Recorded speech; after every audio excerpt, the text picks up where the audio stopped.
Marcelo, ¿cómo andás? ¿Qué estás haciendo en Madrid? No me digas que estás varado. Sí, estoy varado, efectivamente. Ya me han cancelado un par de vuelos.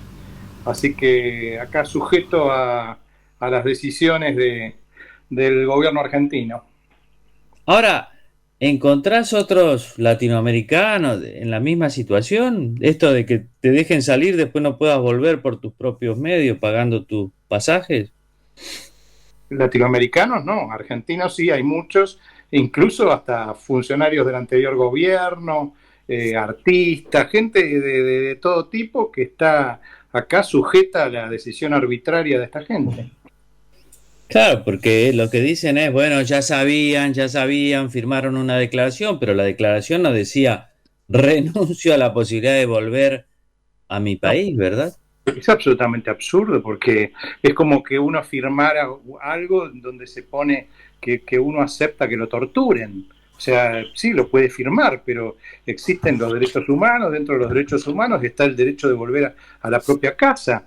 O sea, ¿cómo no, que no te dejen volver a tu casa? Bueno, pueden no dejarte volver si cometiste un delito y vas preso, pero en la medida, pero aparte la irracionalidad es absoluta. España, donde yo estoy en este momento, tiene el 60% de la población vacunada con las dos dosis, mientras Sí, que Argentina tiene el 11, creo, o el 12% de la sí, población 16. vacunada, un poco más, con las dos dosis. Es decir, que es muchísimo más peligrosa la Argentina que España. Entonces uno vuelve de un lugar relativamente seguro. En mi caso, por ejemplo, estoy vacunado con la pauta completa. Recordarás que te lo comenté, me vacuné en Estados Unidos.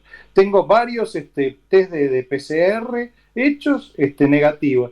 Con toda esa situación, no te dejan volver porque la cepa delta, son argumentos completamente absurdos que no resisten el más mínimo análisis ni científico, ni de sentido común, ni de nada. Evidentemente, o no quieren que uno vuelva para votar, o simplemente están estimulando, porque es un tipo de gobierno que le gusta estimular el resentimiento de mucha gente. Mm. Entonces, no hay que descartar la idea de que el hecho de que 20.000 o 30.000 argentinos, que en el imaginario colectivo podrían ser la clase media alta, tenga que mantenerse alejada del país, le resulte una especie de caramelo que le tiran a mucha gente resentida. No nos olvidemos que el populismo, tal como lo ha definido Francis Fukuyama, es la política del resentimiento, ¿no? Eso es muy interesante, la política del resentimiento. Creo que puede ser lo que vos decís, que ustedes hayan sido elegidos, digamos, como los malos de la película. Siempre tiene que haber malos en esta película sin fin, de buenos y malos, ¿no? Claro, sí, lamentablemente la Argentina ha entrado en una deriva muy, muy, muy triste y muy lamentable en este nuevo siglo.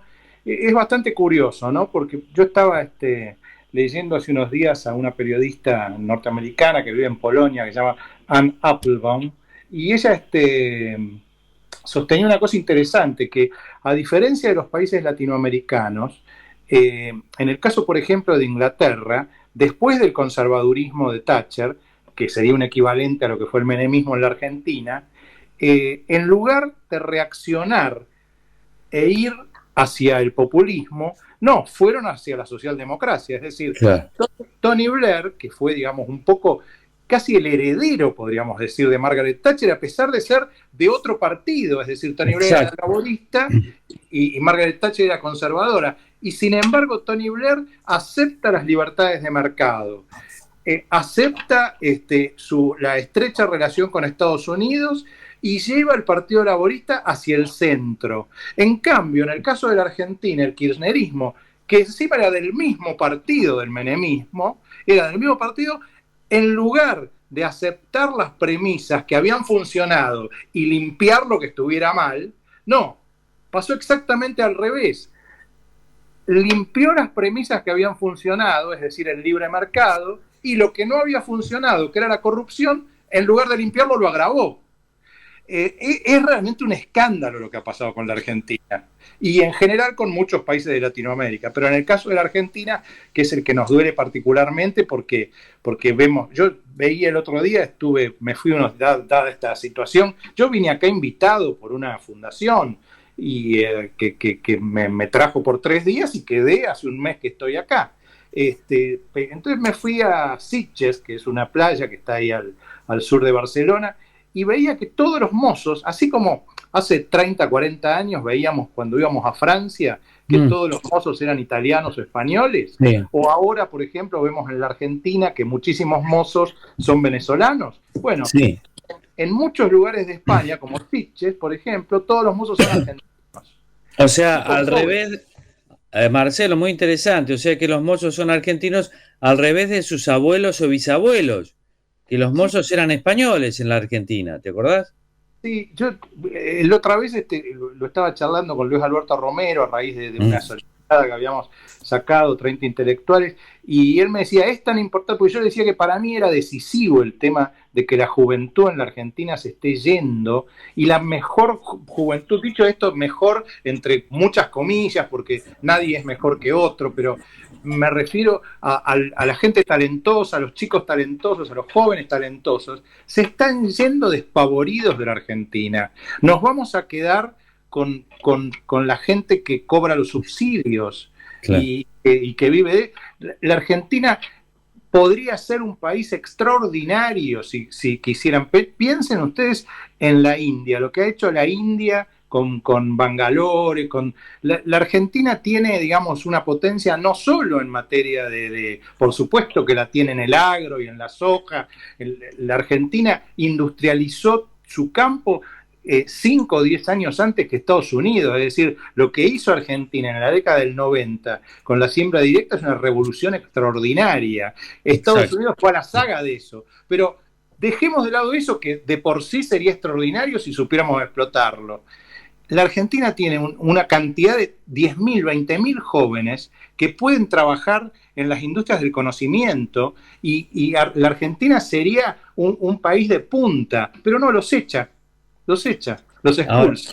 ahora, vos dijiste algo muy interesante cuando hablabas de los varados, ¿no? De tantos miles como vos que no pueden volver al país, que pueden incluso ser privados del derecho al voto. Todas esas privaciones, todo ese mayor gasto, habrás perdido horas de trabajo acá, dejar de ver a tu familia, en fin, todo eso, vos sos abogado también. ¿Un varado podría iniciar una demanda contra el Estado, contra el gobierno nacional en este caso? Por supuesto que puede iniciarle y tiene derecho. El problema es que la justicia argentina está infectada. Mm. Entonces, uno frente a la situación, lo que está buscando es una solución práctica, porque si se embarca en un recurso judicial, lo más probable es que tarde 2 años Claro, y quede enredado en una cantidad de cuestiones con jueces federales que prácticamente siempre están a favor del gobierno de turno. Entonces, bajo esos criterios, bajo esa situación, la verdad es que es muy poca la gente. Yo he estado en estos días con mucha gente acá, incluso, por ejemplo, ministros del gobierno anterior, viceministros, que hay, incluso te diría más. Estuve el otro día con alguien, un funcionario muy encumbrado del gobierno anterior, que está viviendo en una casa prestada y se la prestan porque no tiene plata, lo cual revela, porque no tiene plata para estar en un departamento con un claro, hay que teléfono. tenerla. Lo que prueba las dos cosas, prueba que no robaron en todo caso, o que mucha gente del gobierno anterior no robó, como sí está acostumbrado a robar el kirchnerismo, y por otro lado, el desastre que provocan, porque la gente tiene tarjetas de crédito, sí, Sí, pero tienen límite las tarjetas de crédito. Nadie puede venir a Europa con 20.000 euros por la simple cuestión de que no se puede salir del país con más de 10.000. Entonces no claro, le pueden decir de un día para el otro que tiene que quedarse 3, 4 meses, porque las circunstancias, digamos, porque viola claramente los derechos humanos. O sea, claro. yo no sé realmente esta señorita Sirigliano, no sé cómo se llama, o la otra, esa señora Bizzotti, ¿en qué diablos piensan cuando realmente Claro, organizan claro, un cosas? problema práctico que las tarjetas de crédito tienen un límite en pesos. Y el peso no vale nada, por lo tanto el límite gastando en euros o dólares te llega enseguida.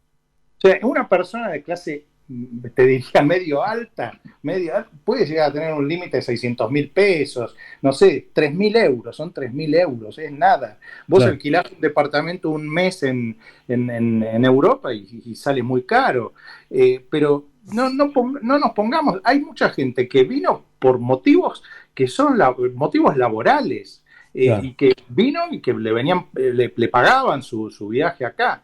Y quedó en una situación, tiene que andar mendigando, que uno, que otro lo albergue, que algún amigo justo se vaya de la casa y se vaya a la costa y entonces quede vacío el departamento y se lo pueda prestar. Es decir, queda sujeto al azar. La verdad, el gobierno argentino deja a los argentinos, a sus propios ciudadanos, al azar de lo que suceda. Ahora, qué escandaloso sería que no, que esto se prolongara en el tiempo y no puedan votar en las elecciones, en las PASO. Mira, yo te digo una cosa, Seferino. En la Argentina siempre ha tendido a naturalizarse el horror. Eh, Así como vos conocés bien la época de los 70, y en los 70, cuando los que vivimos los 70, secuestraban gente, mataban gente, los militares, antes pasaba lo que pasaba con los guerrilleros, y todos lo mirábamos más o menos y decíamos, qué barbaridad, pero después fue necesario el paso del tiempo para que advirtiéramos la locura en la cual estaba enfrascada la Argentina en los 70, y pareció en un momento que lo habíamos dejado atrás. Sí. Sin embargo, digamos, lo que está pasando desde el año pasado en la Argentina es volver a naturalizar la locura. O sea, mientras en Olivos entraba una señorita para, no sé, para arreglarle los pies una pedicura, no sé qué era, para arreglarle los pies a la mujer del presidente, un señor no podía ir a velar a su hija. Eso es impresionante. Eso, sabes que esa imagen de, ¿te acordás ese señor que no podía volver a su provincia después de haber ido a la provincia cercana, Tucumán? No podía volver a su casa en Santiago del Estero, que tuvo que cruzar la frontera a pie con la nena en brazos, esa imagen, la imagen de tantas personas, y ahora sacudidas por esta noticia, que en el fondo también la estrategia del oficialismo es tan burda, ¿no? De querer cambiar el eje con otras personas que se prestan también, ¿no? Sí, Donde lo que vos decís es esto, los varados hoy se enteran fuera del país, muchos de ellos sin plata, sin saber qué hacer para sobrevivir día a día, además pendiente de la aplicación a ver si le cancelaron o no el vuelo, si llega un vuelo nuevo, y se enteran de toda esta noticia. La verdad que es acá triste. hay gente que aparentemente iba a tomar el vuelo y separaron a la familia, dejaron a parte de la familia que podía viajar y parte de la familia le dijeron que no podía subir por el aforo que habían impuesto dentro del mismo vuelo. O sea, cosas que se naturaliza el horror y la inmoralidad, y se naturaliza y todos parece que entramos como en una especie así de moral light, en donde, bueno, todo se empieza a aceptar y finalmente se termina cuando se va por ese camino. En general se termina muy mal, pero después hay un momento en que en general las poblaciones, los países, las naciones recuperan un poco la sensatez, y ahí ese es el momento en que, ya sea desde el punto de vista de la historia o desde el punto de vista de la justicia, los que cometieron esos exabruptos comienzan a pagarla. Me resulta difícil que este tipo de exabruptos que está cometiendo el gobierno de Fernández queden impunes. Me resultaría raro. Puede quedar impune el crimen de Nisman, porque como quedó impune en Italia lo de Aldo Moro, porque son cosas que entran como en un cono de sombra. Pero estas cosas que son tan evidentes, una chica en San Luis que salió en una bicicleta a comprar algo y a las 6 horas terminó ahorcada por violar la cuarentena en un calabozo. Es decir, dejan demasiado los dedos puestos, los dedos marcados, me parece. En algún momento, si no es la justicia, va a ser la historia la que ponga las cosas en su lugar, me parece. Ahora, Marcelo, estando en Madrid, pudiste salir, tomar algo, fuiste al supermercado, ¿no? Y Sí. contame, ¿qué sensación tuviste? ¿Qué productos tienen allá que no tenemos acá? Digamos, estamos tan aislados, tampoco podemos salir ahora porque no vamos a Bueno, poder volver. por lo pronto, Pero, el mejor producto que tienen acá es que uno puede andar por la calle de lo más tranquilo. Ese es la sensación de que vos tomás acá, todo el mundo, acá le llaman las terracitas a esos bares que uno toma en la calle, ¿no? Y todo el mundo deja su celular arriba de la mesa. Vienen, por supuesto, esos chicos africanos que venden sus cosas y uno les responde con sí o no, le compra o no le compra, pero uno no está pendiente no se siente una sensación de zozobra. Eso te diría que es un punto muy interesante. Y después, bueno, es un país normal, son países normales, en donde por supuesto que hay muchos problemas. Yo cuando llegué fue justamente el momento que había cambiado el gabinete, acá en España. Hay cuestiones, pero las cosas se hacen. Yo vine para una feria de arte. La feria de arte se hizo dificultosamente, pero se hizo. Y bueno, yo he tenido la suerte de encontrarme con muchos amigos. Ayer estuve con Blas Matamoro, que es una especie de leyenda de la cultura argentina. Estuvimos 2 horas charlando y anécdotas y en la Plaza Santana. Un día antes estuve en la Plaza Santa Bárbara tomando algo con Darío Lo Pérfido. Estuve también con la guionista de la película La calle de los pianistas, aquella película, ¿te acordás? Sobre Marta Argerich en Bélgica. Es decir, tengo amigos, nos juntamos, podemos tomar un café, un vinito. No me quejo, yo no la paso mal, pero pienso en mucha gente que realmente esto debe ser una catástrofe para ellos. Y bueno, yo puedo seguir trabajando, más o menos, escribiendo, leyendo, pero realmente siento que para mucha gente esto es una catástrofe, ¿no? estás lejos de tu familia también. Sí, sí, por supuesto. Sí, sí, sí. En realidad yo en mi caso estoy con un hijo que está acá conmigo, con el cual había venido, y bueno, él también está trabajando desde acá. Por suerte ahora más o menos uno se puede acomodar en esas cosas, ¿no? Bueno, estamos hablando con Marcelo Joffre. Y bueno, yo espero verte pronto acá. Sí, cómo no, sí. ¿Qué te puedo decir? Acá estamos todos bien, ¿eh? Sí, aparte, ya he escuchado a Nina Simone puesta por Sorsi. Con Sorsi teníamos cuando hacíamos juntos un programa de radio con Sorsi. Buenísimo. Sí, siempre elegíamos especialmente la música. Y aparte es interesante lo de Nina Simone porque evoca de algún modo al último libro que escribí con Sebrelli, ¿no? Desobediencia civil y libertad responsable, porque justamente Nina Simone fue una luchadora por los derechos civiles de los negros. Y bueno, justamente es lo que nosotros un poco yo no lo voy a hacer, pero realmente yo casi te diría que incitaría hoy en día a alguien que está en una situación desesperada en el exterior y no la dejan viajar, a que entre clandestinamente a su país. Nadie te puede privar de entrar a tu país y volver a tu casa. No lo puede.